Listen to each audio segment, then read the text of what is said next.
So, good morning, students. Today, in this session, I am going to explain about Bohr's model of the atom. Children, I explained you in your regular class about Rutherford atomic model. And according to Rutherford atomic model, you know very well, atoms are mostly hollow or empty inside the atom. And atoms, electrons are revolving on the nucleus in a specified paths called shells or orbits. And also Rutherford atomic model also called as planetary atomic model, children. But he could not explain if the electrons revolving around the nucleus, if they lost energy, they may come close to the nucleus and the electrons may fall in the nucleus and the atoms collapse. But according to physics, atoms are stable. So, to overcome this defect, in 1913, Niels Bohr proposed an atomic model called Bohr's model of the atom to overcome the defects of Rutherford. And according to Bohr, electrons revolving around the nucleus in specified paths in a spherical shape or circular shape in a specified paths called orbits or cell, children.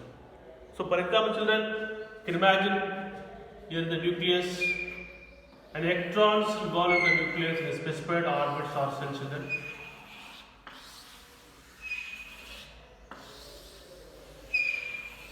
And as long as the electrons revolving around the nucleus, their energy is constant, children.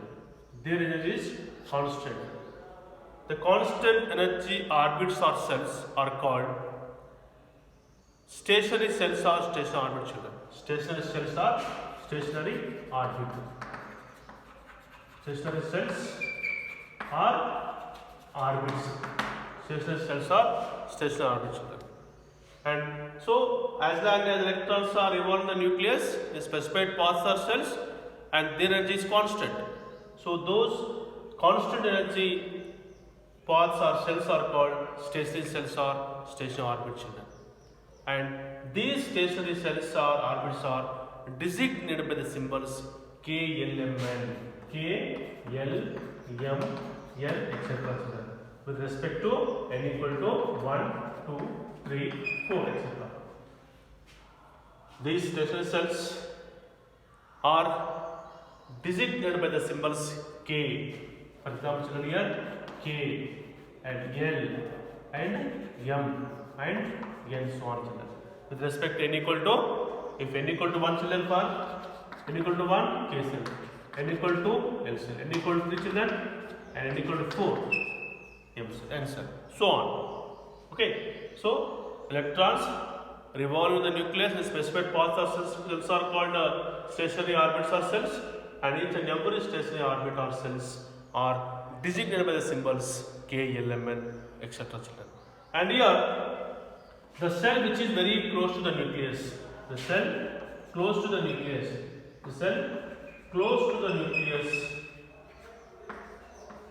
close to the nucleus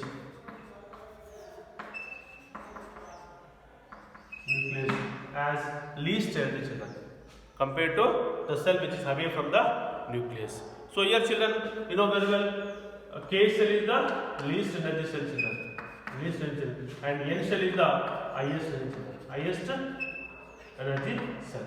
So K cell is least energy cell and N cell is the highest energy cell. The cell which is very close to the nucleus has least energy. So here K cell is the least energy cell compared to N cell. N is the highest energy cell, children.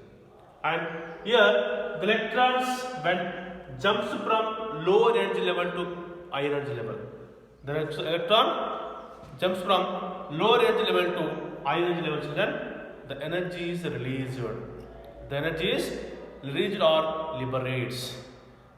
When the electron jumps from higher energy level to lower energy level, the energy is absorbed. Children, here the electron jumps from higher energy level to lower to higher, energy absorbs. The electrons jumps from higher to lower, energy released. So these energy, children, for example, energy released, energy absorbed, and this energy is called as absorption emission. You can say absorption of emission. Absorption emission, and this energy is available in the form of packets. The energy which is released or absorbed during the transfer of electrons from higher to lower to higher, the energy will be available in the form of packets. That packet is called as, you know very well, that is called quantum. You can say quantum is what? Energy, children. Quantum means energy.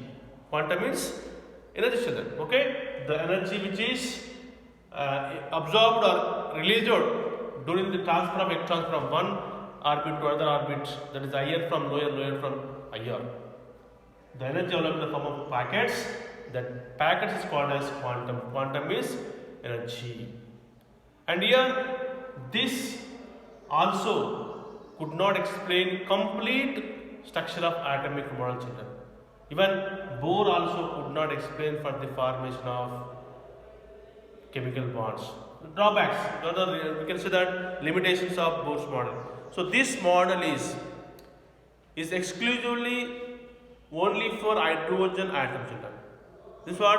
This model explains only the atomic spectra of hydrogen atom only, which do not contain neutrons in it.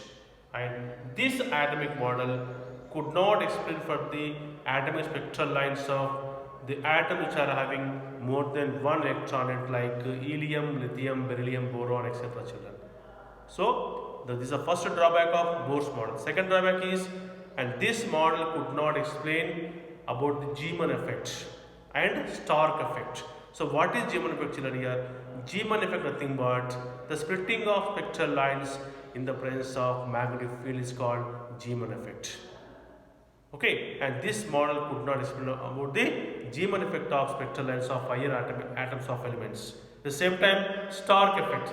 Stark effect, children, is what? The Stark effect nothing but this model could not explain the atomic spectra of higher elements. And also, Stark effect is what? The atomic spectra, the splitting of atomic spectral light in the presence of electric field is called Stark effect. So Zeeman effect and Stark effect, both this model could not explain, children. Zeeman effect and Stark effect. Stark effect, this model could not explain. And also, this model is also not explained for the formation of chemical bonds, children. Formation of chemical bonds. Okay, children, this is about Bohr's model of the atom, which was proposed by Niels Bohr in the year 1913. Okay, children, I hope you understand. Go through this topic in the textbook, page number 156. Once again, go through it, and if you do not understand, just ask me after listening this video. Thank you and have a nice day.